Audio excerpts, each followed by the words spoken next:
Bwana, kimenuka tena, kimenuka huku, hali ni tete, hali ni tete. Bwana, tumepokea tena taarifa nyingine kubwa sana. Hii ni taarifa kubwa kutoka hapa Kenya. Bwana, mahakama ya juu kabisa nchini Kenya yatoa hukumu. Hii ni hukumu ya kesi iliyofunguliwa na mkongwe wa siasa za upinzani nchini Kenya, Mheshimiwa Raila Amolo Odinga, ambaye alifungua mashtaka katika mahakama ya juu kabisa nchini Kenya akipinga matokeo yaliyotangazwa na mwenyekiti wa tume ya uchaguzi na mipaka kwamba mpinzani wake wa karibu sana Mheshimiwa William Ruto alikuwa ameshinda uchaguzi uliofanyika siku za hivi karibuni.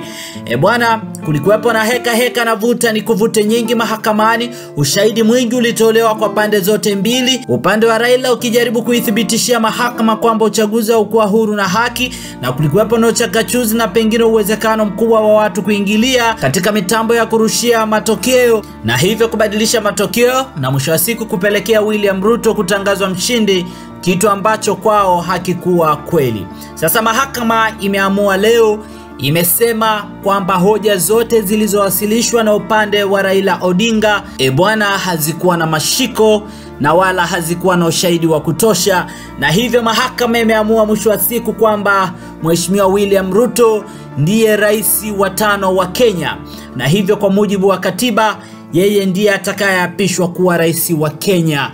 Bwana, hii ni zaidi ya vuta ni kuvute. Sasa moja kwa moja na kuacha umsikilize hakimu akisoma hukumu hiyo moja kwa moja kutoka mahakamani. Bwana, hii ilikuwa ni zaidi ya vuta ni kuvute. On whether there were irregularities and illegalities of such magnitude as to affect the final result of the presidential election. Although the petitioners have provided numerous averments pointing to possible irregularities and illegalities marked by failure of technology, arranged voter suppression, printing and utilization of Book 2 of 2, EO preparation by the IMBC and its chairperson, commission indiscretions, transposition anomalies, agent absence, and many others, we are of the view that the pointed illegalities and irregularities were not of such magnitude as to affect the final result of the presidential election. We will delve deeper into the details of this issue in our recent judgments. Last issue, what reliefs and orders can the court grant? Under Article 163(3) of the Constitution, it is provided that the Supreme Court will have a. exclusive original jurisdiction to hear and determine disputes relating to the election of the office of the President arising under Article 140. And Article 140 provides, I quote, a person may file a petition in the Supreme Court to challenge the election of the President-elect within 7 days after the date of the declaration of the results of the presidential election. 2, within 14 days after the filing of a petition under Clause 1, the Supreme Court shall hear and determine the petition, and its decision shall be final. If the Supreme Court determines the election of the President-elect to be invalid, a fresh election shall be held within 60 days after the determination. In exercising its jurisdiction pursuant to these provisions, the court sits as an election court with a mandate to determine the validity or otherwise of the election of the President-elect. It is clear to us that the jurisdiction of the court is quite circumscribed in terms of the orders or reliefs it can grant following the hearing and determination of the election petition under Article 140 of the Constitution. In the event the court determines that the election of the President-elect is invalid, it must make an order nullifying the election. Consequently, it has also to make an order directing IMBC to hold a fresh election within 60 days after the determination. Should the court determine that the election of the President-elect is valid, it shall issue a declaration to that effect. The court has then, as a matter of course, to make an order dismissing the petition with or without cost, as the case may be. In the strict sense, therefore, these are the only orders that the court may make under the Constitution.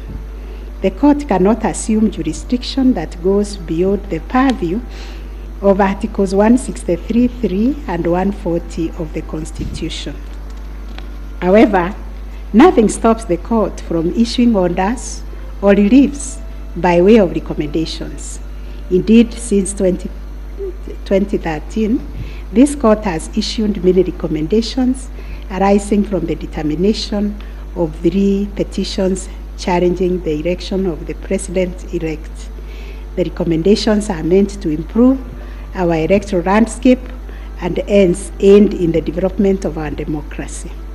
In this regard, this court has been greatly aided by the contributions also of the amici curiae, and the court places a heavy premium on those briefs that were filed and those which were admitted.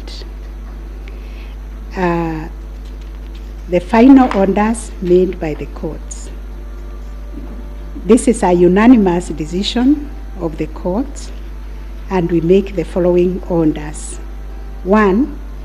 The presidential election petition number E005 of 2022 as consolidated with the presidential election petition numbers E001, 2, 3, 4, 7, and 8 of 2022 are hereby dismissed. As a consequence, we declare the election of the first respondent as president-elect to be varied under Article 143 of the Constitution. This being a matter cutting across the public interest, we order that each party do bear their own costs. It is so ordered. And finally, the court has asked me to also acknowledge, although we'll do it in the long draft, the enormous contribution made by counsel in these proceedings, and also the orderly way the counsel, all the advocates and parties conducted themselves. They remained seated throughout the proceedings. That is the judgment of the court, a unanimous one. We shall issue a media summary to help the media summarize the case. I think that is all. Thank you very much for coming.